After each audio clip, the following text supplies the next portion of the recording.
ఇప్పుడే జీ5 app download చేయండి. చూడండి మీ ఫేవరెట్ టీవీ షోస్ ఎప్పుడైనా ఎక్కడైనా. ఈ పాప ఎవరు? అయ్యో అడగడం మర్చిపోయానక్క. ఎవరి పాప? నీ కూతురు. ఇదిగోండి మీరు మర్యాదగా మాట్లాడితే మంచిది. నాకింకా పెళ్లి కాలేదు, పిల్లలు అంటగడతారేంటి?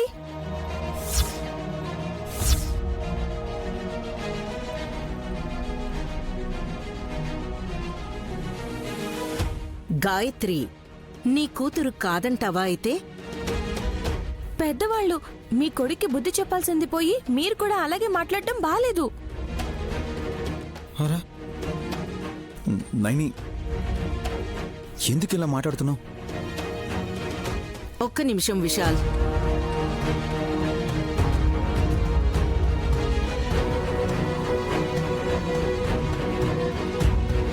నువ్వన్నట్టే నైనివి కాదు.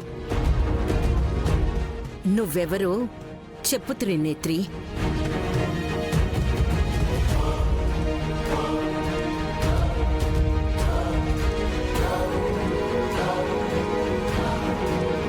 అమ్మా, ఏంటా ప్రశ్న?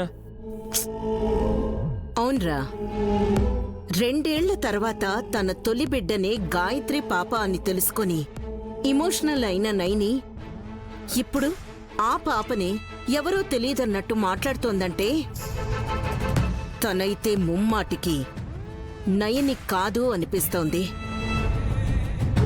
ఇది నిజం కాదు.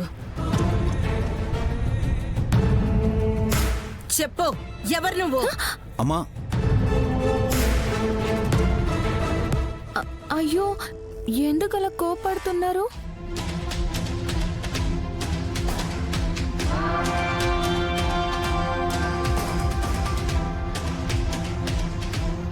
నువ్వు మా తమ్మి విశాల్ భార్య నైనివి కాదు.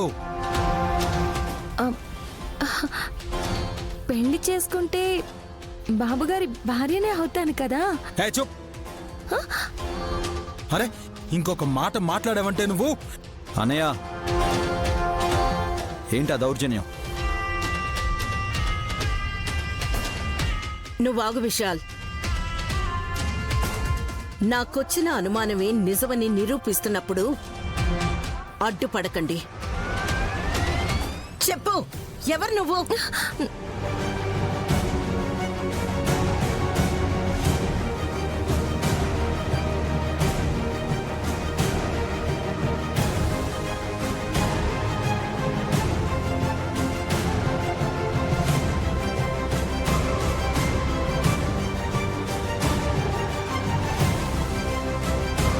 నువ్వు ఎవరో తెలీదన్నట్టు మాట్లాడుతూ ఉంటే ఎత్తుకోమన్నట్టు చేతులు చాచావేంటి గాయత్రి?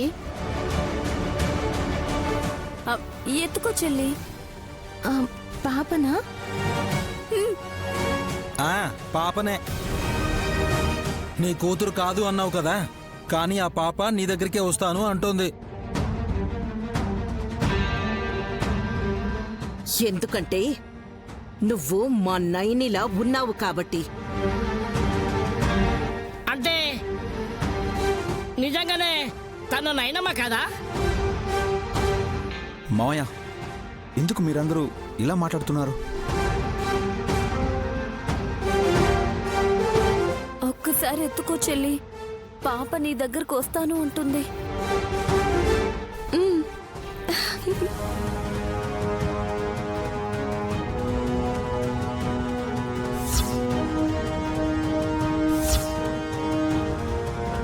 నువ్వు ఆ దేహాన్ని ఆశ్రయించిన అమ్మవారి భక్తురాలైన గాయత్రీదేవి గాని, పునర్జన్మలో పసిబిడ్డగా ఉన్న ఆ కూనగాని తన చేతులు నీ చేతుల్ని తాకినప్పుడు మాత్రమే నువ్వు 3 ఘడియల పాటు త్రినైనివన్న సంగతి గుర్తుకొచ్చును.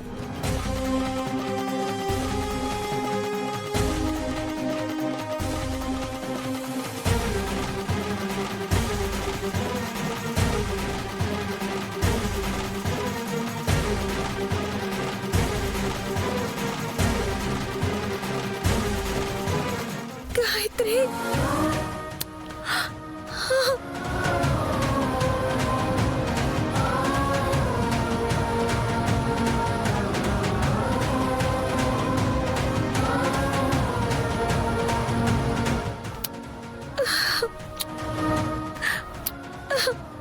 పాప గాయత్రి ఎలా ఉన్నావమ్మా? ఈ అమ్మకు రోడ్డు ప్రమాదం జరిగి ఆసుపత్రి పాలైతే ఎప్పుడు వస్తుందో ఏంటో అని చెల్లి గానవి కళ్ళు తుడుస్తూ నా కోసం ఎదురు చూస్తున్నావా బంగారు తల్లి?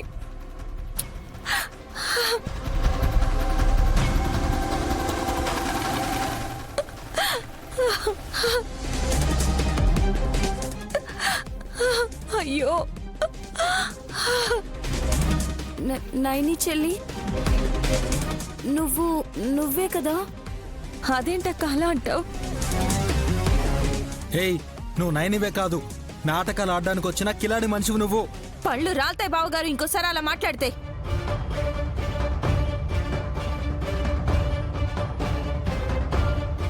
మీ కొడుకుతో చెప్పండి అత్తయ్య, ఎవరితో ఎలా మాట్లాడాలో నేర్చుకోమని.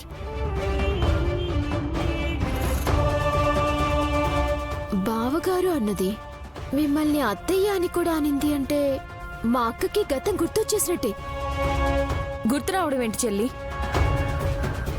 ఇప్పుడు దాకా నువ్వు త్రినైనివి కాదు త్రినేత్రివి అన్నట్టు ప్రవర్తించావమ్మా. అవునైని, నువ్వు అలా మాట్లాడుతుంటే చాలా కన్ఫ్యూజ్ అయ్యాం. నీకు యాక్సిడెంట్ అయి తలకు గాయమై అలా వింతగా మాట్లాడుతున్నావు అని అప్పటికీ నేను వీళ్ళకి సర్ది చెప్తూ వచ్చాను. కానీ నువ్వు నైనివే కాదు వేరే ఎవరో అని బెదిరించే ప్రయత్నం చేశారు వీళ్ళు.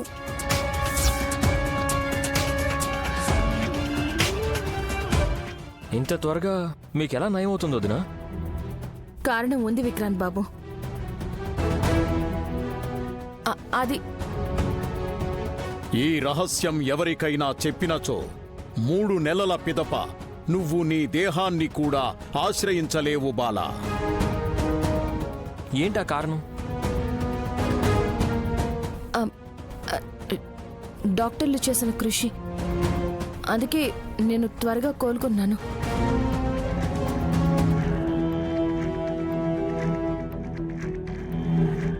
ఇప్పుడు నీకు అంత బాగైనట్టు కదమ్మా.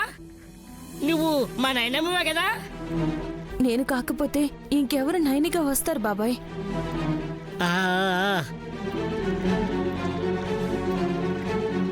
ఆ, నా కూతురు పేరేంటక్క?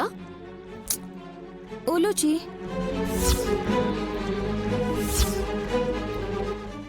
మా నాన్న పేరు? ఏ నాన్న? ఫస్టా సెకండా? అరే కరెక్టే మమ్మీ, మన పెద్ద మరదలే తను. ఎందుకనంటే నీకిద్దరు మొగుళ్ళని కరెక్ట్ గా చెప్పింది. నోరు మూసుకోరా నువ్వు. బాబుగారు వాళ్ళ నాన్న మా మావయ్య గారి పేరు జగదీష్ గారు. మిమ్మల్ని విక్రాంత్ బాబుని కన్న తండ్రి గంగాధరం గారు ఆలియాస్ గంగయ్య.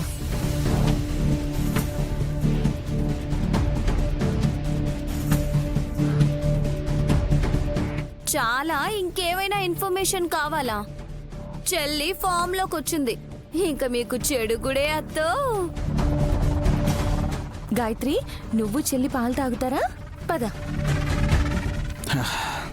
థ్యాంక్ గాడ్, నైనికి టోటల్గా నయమైనట్టే. జీ5 యాప్ డౌన్లోడ్ చేసి అన్ని ఎపిసోడ్స్ పూర్తి ఉచితంగా చూడండి.